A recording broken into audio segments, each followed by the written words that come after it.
just like, let's blow each other up. Like, I believe in you so much and everything that you do. And like, I know that we all found each other for a very, very much grander reason than anything that we could be doing separate as individuals. Really wanted to help these women understand the changes that they could make to get the results that they wanted in their relationships.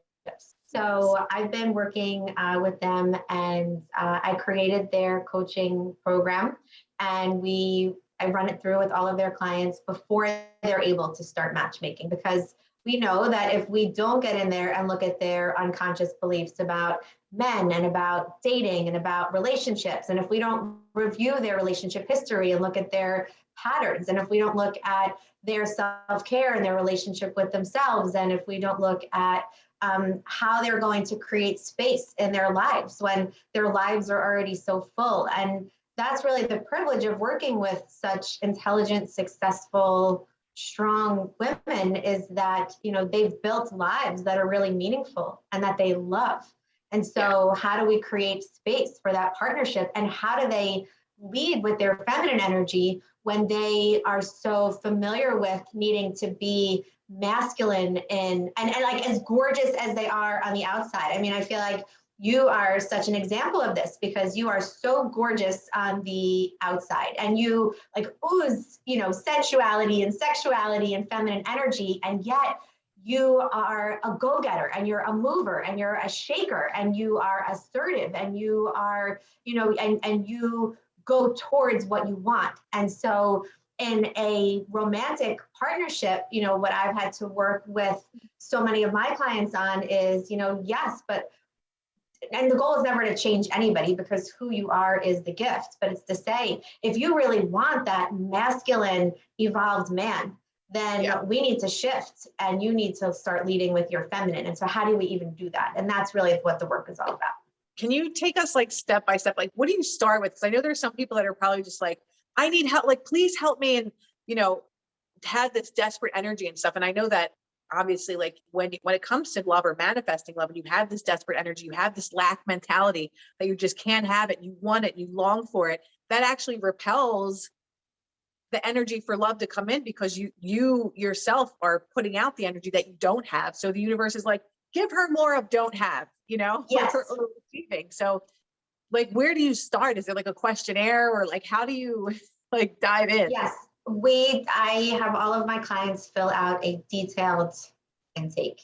And then from that intake, just from my gifts, I'm able to see their patterns in their relationships. I'm able to see their limiting belief systems. And, you know, I could also go back, because my ability to do this and my gifts came from out-of-body experiences when I was being sexually abused, and I was able to see how soul contracts are made and the energetics of relationships from a soul vantage point. And so that is the foundation. It's just in my heart, it's in my core. I don't know how to see relationships any other way.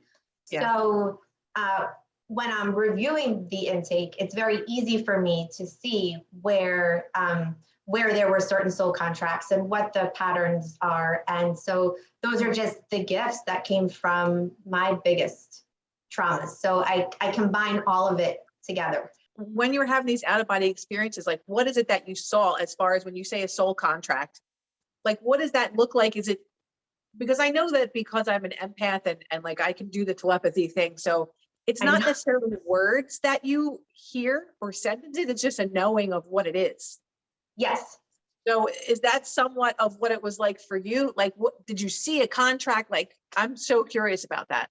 So yes, I saw what happens after we die, and I saw what happens in between our incarnations. And I was, you know, shown. So it's almost like, you know, the ability to view something, almost like how we would experience a dreamlike state, except it was, you know, I have no question that it was real. That's more real to me than the actual memories from this life. So so what I was shown though is that, you know, in between our incarnations, we meet with our light team. So whether that's our angels or our guides or ascended masters or spirit animals or our ancestors, and we decide the lessons that we want to learn in this lifetime. And they're not specific. They're very general. So we could say, if we're looking at me, I wanted to learn how to be in the vibrational frequency of love, right? That could be a mission, that could be a soul contract. So it's very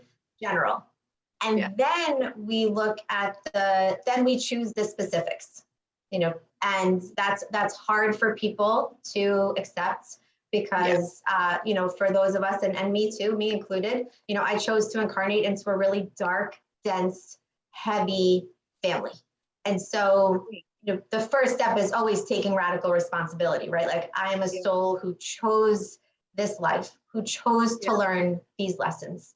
And so after we decide the overview of the lessons that we want to learn, then we start meeting with the souls who are going to facilitate those lessons. And so in those meetings, I saw how soul contracts are formed, and I saw how dark teachers and light teachers, and how people, are choosing to come into our lives basically to play what we would call the bad guy or the dark teacher, but really who love us so much and so deeply on a soul level. So I could even take my father as an example. I saw the soul contract with my father. Now, my father was the one who molested me.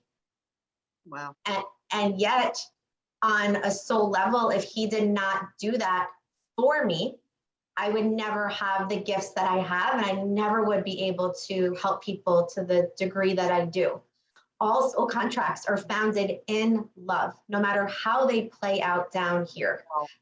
And that you would never be given the chance to have a desire in your heart that you want love if that wasn't meant to be part of the experiences that you're calling in. Yeah.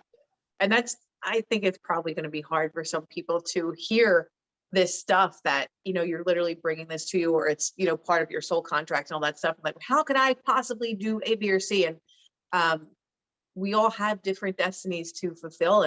And literally, like, if you start looking at life the way that you're explaining it, things become a lot more understandable and even easier than to think like you just have this bad luck and all this stuff. But at the same time, so you're choosing these certain things in your soul contract. Like you said, it's not completely planned and written out because we do have free will. Yes. So what do my life experience becomes a testimonial for my clients that you don't have to have it all figured out, because that's another big piece too, right? When this happens, then, and that's just a really limiting place to live your life from, because we're always manifesting, we're always creating our lives. So there's never going to be a point where you're healed enough, or you're ready enough, or there's, no trauma or no history to move forward. You have to take it and decide, I want this life to be as full and meaningful as possible.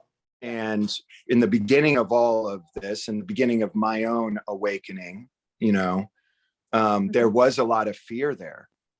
And I felt like if I was to start speaking out, from that being the foundation for which I put forth my thoughts, that I would affect the general consciousness in a negative way, in a way where you hear the sirens in the background. It was just important that I made sure that when I start speaking, I've been able to do as much shadow work and as much work on myself, so that everything that is coming from me is a derivative of the foundation of love before fear. Like, Ukraine's a big thing, and like everybody has an opinion. It's like, how many people have really been paying attention to anything that's going on in that part of the world? I certainly haven't. Like, I can't speak to it from a knowledge of like all of these things where you're conscious of it. You don't want to put things out there because you don't want to give the wrong information. There's so many people that are doing the opposite of that. So that's beyond commendable to just want to the greatest knowledge is that you know nothing, right? And I think a lot of people are fed knowledge in a manner where it makes them think that they are entitled to act like they know something. Yes. And that kind of is a trickery of the mind. It's a trickery of your ego to be able to speak in front of your heart. you know, and I think it makes those who are listening to it, you know, because people judge regardless if you do something or if you don't do something. You know, some people just judge people for existing. Yeah. So so it's very important that once I start speaking my truth forward, that I'm able to take the judgments that I know will come through fear, and I can construct them or refocus them into a new light where it's not out of fear, but more out of love. I followed you from Johnny Cinematic for a long time. You live out in LA. I was there for so long. I wanted to shoot with you. And that was in 2016. And you didn't see that until I commented and said, oh my God, you're one of us. And then Last you year. and I, yeah, like you and I had this amazing friendship and relationship. And seeing your growth from the Johnny Has Lost It page with, I mean, the information is very, very deep. And again, it's something that you said that you will be criticized for because people are coming from a completely different place of what they believe their knowledge to be. And part of the whole Great Awakening is like stepping away from everything that you thought you knew was reality. And Yes. you're doing a really good job of breaking that down, so much so that Instagram won't even allow you to post certain things. They don't take it down. They won't even let you upload it.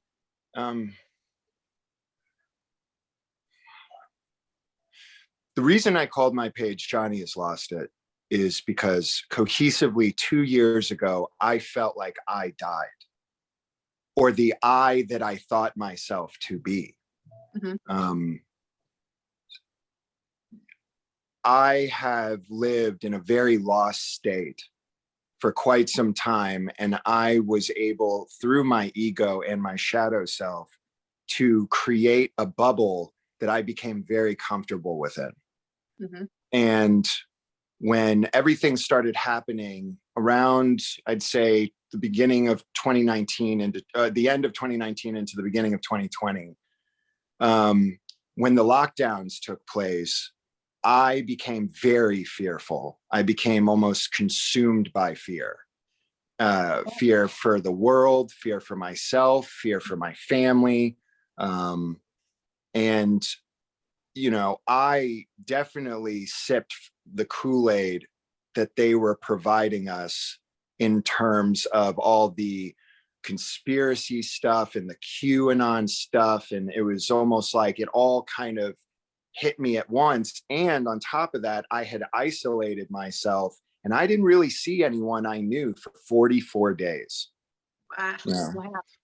Yeah, completely. I had completely isolated myself. And within that isolation, I myself started to change because I myself only had myself to occupy myself for the first time, I would argue, in my entire existence.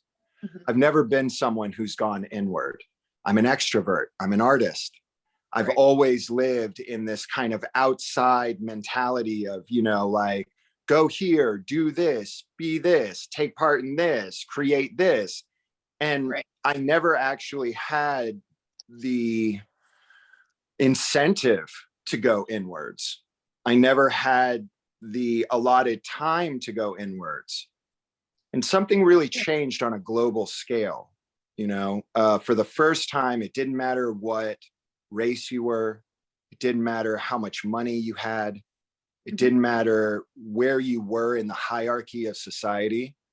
We were all kind of isolated into this conjoinment, which then created, I would argue, almost like a field of energy that really, for the first time, I think, brought humanity together. Even though it was in fear, it brought humanity together. And for the first time, all of us felt like we were on the same level, the same playing field, in the same position. For the first time, we were all dealing with the same devils. For the first time, we were all on the same level within this game of life. And it was a scary time, but it was a time where more than just I started to genuinely go inwards and ask real questions and start talking to a part of myself I had never really accessed before. And through this accessibility, I was able to start to bloom into the sentient you see in front of you now. Because within that kind of loss of reality, I had multiple deaths take place within myself. And these deaths led me to feel as if I was losing it, or, Right. and because that's what I felt like I was losing, was my grasp on reality. But the truth is, I had never actually grasped it to begin with. But part of my story is just traveling through life and picking up, different things along the way. I guess because I'm an empath. Probably about 20 years ago, I had Lyme disease and searched for answers. Western medicine wasn't quite helping. And so I started to look, elsewhere. And I actually found a kinesiologist, and through energy work, he helped me not only survive, but live a very quality life. I was also pretty codependent on him for survival, I felt. Yeah. And I knew there was probably another way, something else that I could do for myself. And so, of course, changing your diet, having less for your body to have to work through so that it can use that energy to heal yourself. And then I just started researching energy like crazy, and how everything is frequency and energy. Read a lot of books, met a lot of cool people, started really attracting that tribe. And I will tell you, there's a lot of things, anything emotionally traumatic, when it's not processed and it stays in the body, it can cause all sorts of issues. So anything from migraines, which we talked about earlier, to that energy holding on to the Lyme disease and keeping me from healing, to back problems, to knee problems, to any sort of misalignment in the body at all, even certain behavioral patterns. And also we know, if those emotions are in the body, we can be triggered by them. You don't have to have had a really traumatic childhood to have trapped emotions. You can have inherited trapped emotions in the womb, all sorts of things. So now what I do is I feel like I just sort of facilitate a time to help your body release these things and alchemize them into light. And for those emotions to be able to be healed, so we can bring your body closer to that restful state, that homeostasis state, so that your body can literally heal itself. When you have something that happens to you and we don't know how to process that energy, which, by the way, breathing really helps. It certainly Breathing. Yeah. If we could just breathe deep when something is happening, rather than getting into that shallow breath, or we can move our body or get grounded, then that energy has somewhere to go. But because we weren't really taught that, and we were told either stop crying, or we were told to go sit in the corner or something like that. So our body is still, which it doesn't need to do. And then we're shallow breathing, and then we're not crying or processing that. Then what happens is that little 5-year-old kid inside of you runs into the closet and hides, and is not going to come out until it feels safe to do so. It's okay to come out. You're safe. You're loved, you're worthy. And in that moment, that inner child is really healed. And then you see the domino effect after that, because that healed inner child is integrated back into the whole, into your adult self. And then you see this effect of some of your physical symptoms start to disappear, and you're not triggered by that anymore. To keep that trapped inside, because eventually it's you start to have thinning hair, or you just start to have these weird chronic pains come out of nowhere. All these weird things happen, and you're just associated with your physical body, and not your emotional or energetical or spiritual body. Yes. I would say yes to all of that. you become sort of disconnected to yourself in a way.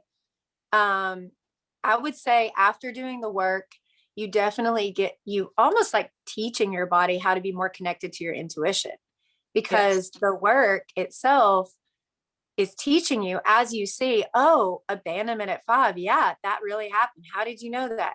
Well, I didn't know this. Like, your body is telling me what is priority for you. So as I'm connecting to your energy, and as we're showing you over and over and over again these emotions and the ages, you're beginning to wake up a little bit on the inside and say, my intuition told me that, but I didn't listen. I mean, how many times have we all done this, where you get excited, you go into the gym, you have like a great week, you're eating right, you're working out, and then you step on the scale and you're up like 3 pounds, you know, and you're like, what is going on? What am I doing wrong? Right? So I just didn't really have the strategy. I didn't have the desire, really. It's kind of like I kind of wanted it. I was kind of sick and tired of being sick and tired. But more so than that, I felt like I really wanted to do something to contribute to the things I believed in. And the things I believed in 4 years ago were, protecting the animals, for one. The environmental issues in terms of the destruction of the rainforest, the ocean pollution, and all these things that were, and honestly, health. And the people are talking about like how to make a healthier, happier, more conscious world. And I'm like, that's all I've been wanting to do my whole freaking life. But I, with the corporate, maybe I have to go make money first, and maybe it's traveling the world. But what I realized is I'd learned a lot, but I wasn't sharing my message with people. And that's the message I wanted to share. I said, but I'm going to need a platform. How am I going to reach people? Standing on the street corner and handing out flyers is kind of what I was actually doing at the time. I was doing these different events. Yeah. Okay. And I said, you know what? No, I need a bigger platform. I said, honestly, what if I actually do it this time? What if I actually go for it and give myself 90 days to just like get in the best possible shape of my life? I'll get a coach, I'll get a clear plan, and then I'll literally show my before and after picture on Instagram, see what happens, and maybe people come to me and say, what did you do? Helps the environment, helps the animals, it can help your family members, right? So that was it. I literally went on that journey. I was laser focused for 90 days, and I went from that 18% body fat to 10%. And eventually from there down to 7.5% body fat. So that was it. I just really went for it for the first time in my life. And that's what separated it. The difference was this time I was serious. This time I had purpose and I had a clear plan. And when I put that together, that's like what really made the difference. And that's what makes people successful, because you can want something like, I really want this, and you try. And if you don't have a core plan put together, you're just spinning your wheels.